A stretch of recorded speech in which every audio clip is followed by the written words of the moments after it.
Welcome to We Hear Her. I'm Erin Trenbeth Murray, and I'm here today with another amazing woman who is sharing her story and insights into life lessons learned. Hi there, I'm Erin Trenbeth Murray with the We Hear Her podcast for women who succeed. I'm here today with a new friend, Latonya Howell, who's going to be speaking to us today about From Trauma to Triumph, empowering women to overcome mindset barriers. We're going to be discussing how societal expectations and cultural norms impact women and how they work and deal through trauma and use those experiences to rise in leadership. I'm going to tell you a little bit about Latonya, as she has quite the impressive background. First of all, she's a seasoned leader with over 15 years of HR experience and is currently the Vice President of HR for Taffy and Daz 3D. She offers executive leadership level strategic guidance to organizations' HR operations. With a strong focus on diversity, equity, and inclusion, Latonya excels in establishing HR departments for startups, as well as recruitment and leadership development. Latonya also serves on the board of directors for the Salt Lake chapter of the Society for Human Resource Management and the Silicon Slopes Women in Leadership. Latonya is founder of Coach Her Life, LLC, a life coaching business that empowers women who have difficult trauma to overcome mindset barriers and lead fulfilling personal and professional lives. Furthermore, she is a dedicated volunteer, serving in several capacities to mentor young men and women professionally. She is a published author, wife, and mother, as well as an artist, all rolled into one. Yep. Well, welcome, Latonya. I'm so happy to have you here today. Thank you, and thanks for having me, Erin. Oh, my pleasure. What an important topic. And I'm really interested to dive in because when you and I were speaking a little bit beforehand, I wanted to make sure not to know too much about you because I wanted some surprises. But from trauma to triumph, that's quite a stretch. That's a big leap. And I was hoping maybe we could start a little bit with having you share with me and the folks listening a little bit about your personal journey of trauma to triumph. And from that, what inspired you to focus on empowering women? Yes, so I was raised in Southside Chicago. I was raised in foster care, actually. And throughout my experience, I had a lot of difficulties, I guess. Everything you think of that could happen to a foster child basically happened to me growing up. I ended up writing a book about my life, and it was called The Trauma Was Necessary. And one of the things that I wished that I had the most during that time frame was guidance and leadership. I wish I had a mentor. So my motto now in life is be the mentor you wish you had growing up.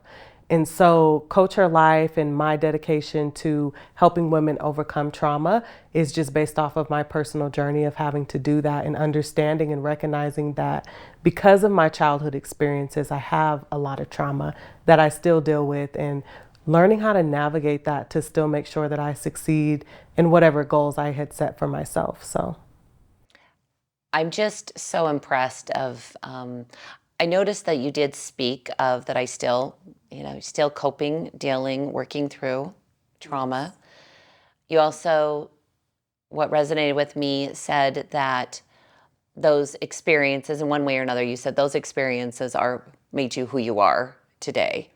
And I had a friend on this podcast once, Krista Perry, who said, I would never change how I was raised or what I was growing up because that is who made me who I am. And it was like a light bulb went on for me. How did that experience, that growth development in your mind, how did that shift to then working on empowering women? So I realized at a very early age that I had a choice. I didn't have a choice over what happened to me in my lifetime, but I could control how I handled it moving forward. So for me, it was very important to realize that I can either stay a victim or make myself a victim of my circumstances and kind of dwell and wallow in that. That was the easier route, right? It's easy to just say, oh, I can't do this because that happened to me, or I went through this trauma, so I'm not able to accomplish these things. Or I could shift my mindset. And so my survival instinct was to shift my mindset and to focus on the things that I could going forward. I may not have been responsible for what happened to me growing up as a child, but I'm responsible for my healing and I'm responsible for what happens with my life going forward. How do you think that positivity that you're speaking of just exudes from you?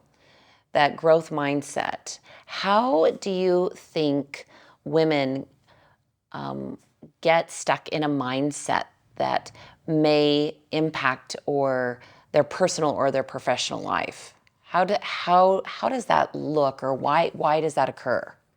I think it's a couple of different things. The first one being is we don't share enough with each other about what we've had to overcome. So therefore, when a woman is facing a difficult challenge, it's easy to feel isolated. It's easy to feel like you're the only one dealing with that.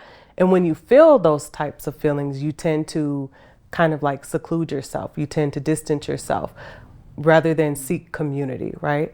And so a lot of that just comes from it's not intentional. No one wakes up and says, "Oh, I'm just going to be a victim today. I'm just going to stay in this mindset." But it's just not understanding that we're not alone, and as women, we all face similar challenges regardless of our backgrounds. So going beyond isolation, recognizing that other women have likely had similar paths, what other ways can women identify these barriers that are getting in front of them to overcome them? Yeah, so trauma shows up in different ways for many different people. A lot of the things we identify as personality traits of ours are actually trauma responses. Sarcasm is one of those. It's where I wasn't allowed to express myself. So now when I do express myself, it's going to be sarcastic. It's going to be witty because you guys aren't going to take me serious anyway. So I'm just going to express myself this way, right? It also shows up with procrastination is one. It's a trauma response. And a lot of the times we as women are extremely hard on ourselves. Like, why can't I get it together? Why can't I do this? Why can't I accomplish that? Not understanding that there are beliefs and there are mindsets that we've had to establish as coping mechanisms that limit us. It's funny you'd say that because just today I had a really rough morning getting going. Couldn't pull it together, and I could just hear this very loud voice in my head, just such negativity about couldn't find the right outfit, this wasn't right, that wasn't right, I failed yesterday at this and that. And so I think that what you just said really hit me as kind of, for me, stopping and recognizing this barrier that's in front of me and paying attention to that and making a deliberate decision that I'm going to move forward and move forward positively. What do you think about, share with me a little bit about some of the things that you, when you coach women about self-care and how they think about those negative thoughts or the barriers that they're struggling with, those challenges, how do you advise them to keep self-care in the forefront of their mind? I think it's important to tap into whatever spiritual force that you believe in. Some people call that the universe, I call it God. But I think it's important to dive into that relationship because you were created to have that purpose in that relationship. So I think that's first and foremost. Also, I encourage women to journal. We carry so much through society as women. We are oftentimes business owners and entrepreneurs. We are wives. We are moms. We are everything that everybody around us needs us to be. And so I think it's important to have moments with yourself where you're journaling and you're letting out emotions and expressions that you may not feel comfortable telling your spouse or your significant other. And I also believe in gratitude journaling. That's a practice that I use with my clients a lot. When you're constantly writing what you're grateful for, it's really hard to be in a negative mindset. It's really hard to have a victim mentality. You start to see the world differently because you're talking about the things that you're grateful for versus talking about the negative things. Negative things are always there, but so are the good things. It's just a matter of what you choose to focus on. Absolutely. When you were speaking a little bit about earlier, I'm going to thread a couple things together. At the very beginning, you discussed isolation as one of those challenges or barriers. Then you started talking a little bit about the shifting of the mindset and the self-care piece. The network, the support systems that are around you. Speak to me a little bit about how you feel those can play independent roles or interwoven roles when you're a woman that is struggling or stuck with those challenges. Yeah, I think when you're younger, you're always told like your friends matter, choose your friends wisely. I believe that applies throughout your life. It applies probably more so as adult, as women, navigating everything that we navigate. Who you choose to be around is your support system, obviously, but that could be good and that could be bad. So if I'm choosing to surround myself with negativity, that's what I'm going to pick up on, right? If I choose to surround myself with positivity, that's what I'm going to pick up on as well. I'm also a big believer in mentorship, as I stated earlier, right? Like that's huge. But a lot of the times we fall into the trap of being mentored by people that are just like us, which there's value in that, but there's something powerful about being mentored by people who are different from us. There's connection there, there's new ways, new ideas, diversity in thought occurs where I may look at a problem one way because I'm looking through it through the lens of my life experiences. Whereas if I tap into another woman who's different from me, I'm going to see things in a different manner and maybe pick up on something that I never even considered through her lens of life. Right. Well, does that not just go to the essence of why it is so critical just in leadership overall to have diverse perspectives? Not just the humanity element of it, but there's a practicality, there's an economic reason, there's a business perspective. There's when you have just one vision and one focus and everyone around you is exactly the same as you, I think that there's a missed opportunity that you're not engaging on the richness that you could with a diverse group of people. So similarly, I would say that's true, like you said, with friends. Isn't it interesting? There's a balance. I have a close group of friends that it doesn't matter if I'm in my slippers and, filthy head to toe. I've been gardening and whatever, and also in slippers at the same time. And they're close friends and they accept me for who I am. But if I only stay just with them, we're pretty similar. Yep. We're pretty similar. So there's also that balance of having a diverse network. Yeah, I really like that. Tell me, why did you join Women Who Succeed? Is that one of the compelling reasons that you joined, was the mentoring